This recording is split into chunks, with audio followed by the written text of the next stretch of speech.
Hello everyone, welcome back to my channel. Right now I am sitting in my OPD during internship. Today our topic is grant test and question bank.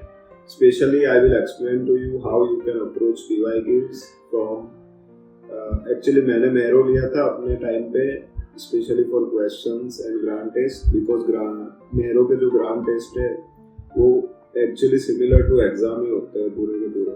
तो आप चाहे तो मेरो का subscription ले सकते हैं अगर आपके पास कोई और नहीं है तो, वरना मेरो में बहुत सारे ऑलरेडी फ्री में जीटीज अवेलेबल है, उनको हो सके उतने जितने भी फ्री में अवेलेबल है सारे दे दो क्योंकि जीटीज आपको बहुत ही ज़्यादा हेल्पफुल रहेंगे। जब मैंने अपनी फर्स्ट रीडिंग कंप्लीट की थी अगस्त एंडिंग में या सितंबर फर्स्ट वीक तक, उसके बाद मैंने हर संडे को एक जीटी दिया था। हर संडे को मैंने अपना एक जीटी दिया था और उस जीटी को उसी दिन शाम में एनालाइज कर लो क्योंकि जो भी स्पेशली जो क्वेश्चन आपने रॉन्ग किए उसको एनालाइज करना ज़रूरी है और उसको एक अलग से बुक मार्क कर लो। और जो भी बुक मार्क्स है उसको एक अलग से, जैसे मेरो में 3 ऑप्शन होते हैं अलग अलग, स्टार, इम्पोर्टेंट और बुक मार्क, ऐसे 3 ऑप्शन होते हैं। वो प्रेप लेटर में भी है ये।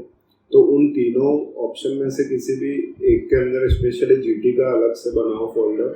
जैसे कि स्टार वाला फोल्डर है वो PYQs के लिए मैंने बनाया था और जो क्वेश्चन मार्क वाला था वो स्पेशली ग्रांट टेस्ट के क्वेश्चन जो मैंने गलत किए उसका एक अलग मैंने बनाया था। बुक मार्क का पूरा फोल्डर मैंने अलग से बनाया था। ऐसे आप कर सकते हो अलग अलग बुक मार्क। जैसे PYQs में अगर कोई गलत हो रहा तो वो सारे स्टार के अंदर सेव होने चाहिए क्योंकि जब आप लास्ट टाइम पे जाओगे 1 महीना बचा होगा, 15 दिन बचे होंगे, तो आप उस स्टार वाले क्वेश्चन पे सबसे ज़्यादा फोकस कर सकते हो क्योंकि वो मिस्टेक्स आपने पहले, वो क्वेश्चन आपके गलत हुए थे तो आप उसको जितनी बार रिवाइज करोगे उतना ही आपके लिए अच्छा रहेगा। मैं अपना जीटी का स्कोर वगैरह सब आपको स्क्रीन पे दिखा दूंगा, कैसे मैंने अपना जीटी का कितना स्कोर था मेरा स्टार्टिंग से लेके लास्ट तक। मैंने मोस्टली जीटीज मेरो से दिए थे पर मैंने प्रेप लेटर से भी जीटी दिए थे। तो प्रेप लेटर के जीटीज कंपैरेटिवली थोड़े टफ है। अगर उसमें आप 150 क्रॉस करते हो तो मोर देन इनफ है। 140 above is enough in PrepLadder I guess if you want to just pass FMG, क्योंकि प्रेप लेटर के जो क्वेश्चंस है उसका डिफिकल्ट लेवल वो थोड़े डिफिकल्ट है। तो जो आपको ग्रांट टेस्ट जैसे आप संडे को दे रहे हो तो उसको हो सके तो एग्जाम के टाइम पे ही दो। जैसे एग्जाम 9 बजे स्टार्ट होती है अपनी, उसी टाइम पे आप पार्ट 1 दो, फिर ब्रेक लो। ब्रेक में आप आधे घंटे का ब्रेक ले सकते हो, 1 घंटे का। उसके बाद पार्ट 2 दो। मेरो में क्या 150 करके आते हैं तो आप ऐसे और उसी में या किसी और प्लेटफॉर्म पे 150 क्वेश्चन वाले हैं, वैसे उसमें 1 घंटे का ब्रेक लेके आप पूरा जीटी दे सकते हो।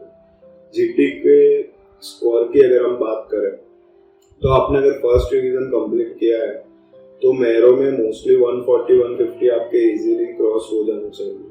अगर नहीं भी हो रहा है तो डिसअपॉइंट मत हो और ज़्यादा आ रहा है तो ओवर कॉन्फिडेंस में नहीं जाना है। तो अपने मिस्टेक्स को एनालाइज करो। मेरे भी स्टार्टिंग में जो मार्क्स आ रहे थे 130-140 आ रहे थे, उसके बाद मैंने धीरे धीरे वो बढ़ना शुरू किए और इन द एंड 180-190 तक गए थे और मेरा स्कोर भी 171 था। तो मेरा स्कोर जो स्टार्टिंग में था 130-140 आ रहा था, फर्स्ट मैंने ग्रांट टेस्ट दिया था। उसके बाद जैसे जैसे आपका स्कोर बढ़ता जाएगा, लास्ट में मेरा इवन 180-90-200 तक मेरा स्कोर गया था और मेरे एक्चुअल एग्जाम में 171 मार्क्स आए थे। तो सिमिलर टू मेरो ही आते हैं मोस्टली। ये कोई मेरो का प्रमोशन या कुछ नहीं है, ये मेरा बस पर्सनल एक्सपीरियंस है। वैसे आप प्रेप लेटर या किसी और की क्यू बैंक आपने ऑलरेडी ले रखी है तो मेरो को अलग से परचेज करने की ज़रूरत नहीं है क्योंकि उसमें ऑलरेडी बहुत सारे जीटीज फ्री है। आप उसको जितना हो सके अटेंड करो और ग्रांट टेस्ट को इम्पोर्टेंस देना ज़रूरी है। जितना हो सके जीटी को इम्पोर्टेंस दो। GT is never a waste of time. बहुत सारे लोगों को लगता है कि जीटी देने से टाइम वेस्ट होता है, ये बिल्कुल ही गलत बात है। जीटी देने से कभी टाइम वेस्ट नहीं होगा। उससे आपको सब्जेक्ट वाइज एनालिसिस भी पता चलेगा कौन सा सब्जेक्ट आपका वीक है और कौन सा स्ट्रॉन्ग है। तो आप जितना स्ट्रॉन्ग सब्जेक्ट है उसमें थोड़ा सा टाइमिंग दे मतलब जितना स्पेशली जो वीक सब्जेक्ट है उसमें थोड़ा टाइमिंग अपना बढ़ाए। स्पेशली जो स्कोरिंग सब्जेक्ट है जैसे सर्जरी हो गया, PSM हो गया, इन सब में जितना हो सके टाइम बढ़ाएं और ऐसे सब्जेक्ट वाइज एनालिसिस भी करें। और जीटी देने का आपको सबसे बड़ा फायदा ये होगा कि जब आप एग्जाम देने जाओगे तो आपको बिल्कुल भी फील नहीं होगा कि ये कुछ नया है मेरे लिए। जब स्पेशली मैं हर संडे को देता था, अब हमारी एग्जाम थी सैटरडे को, तो मेरे को बिल्कुल भी ऐसा नहीं लग रहा था कि कुछ नया, ऐसा ही लग रहा है कि जैसे मैं एक और जीटी दे रहा हूँ, एक और ग्रांड टेस्ट दे रहा हूँ। तो वैसा ही एक्सपीरियंस आपको भी लगेगा अगर आप हर वीक एक जीटी देते हो। अब आते हैं प्रीवियस ईयर क्वेश्चंस पे। तो प्रीवियस ईयर क्वेश्चंस के अंदर आप जितना हो सके फर्स्ट ऑफ ऑल एफएमजी के लास्ट 6 पेपर्स तो एटलीस्ट करने ही है। उस 6 पेपर्स को सबसे पहले कंप्लीट करो। उसमें जो भी क्वेश्चन रॉन्ग जाते हैं उनको अलग से बुक मार्क करना है, और वो जो बुक मार्क करे उसको बार बार रिवाइज करो, और उसकी कोई लिमिट नहीं कितनी बार आप रिवाइज कर सकते हो।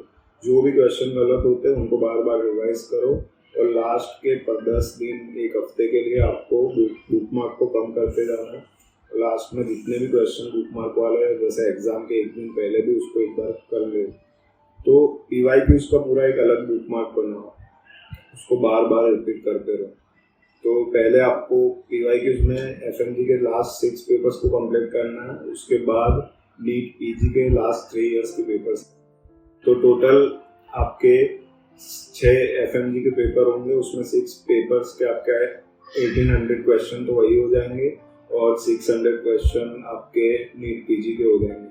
और INICET के भी आप कर सकते हो 3 साल के, तो अराउंड आपके 3000 क्वेश्चन के अराउंड आपके हो जाएंगे सिर्फ पीवाईक्यूज। तो आप ये और अलग से क्वेश्चन करने की जरूरत ही नहीं है एक्चुअली।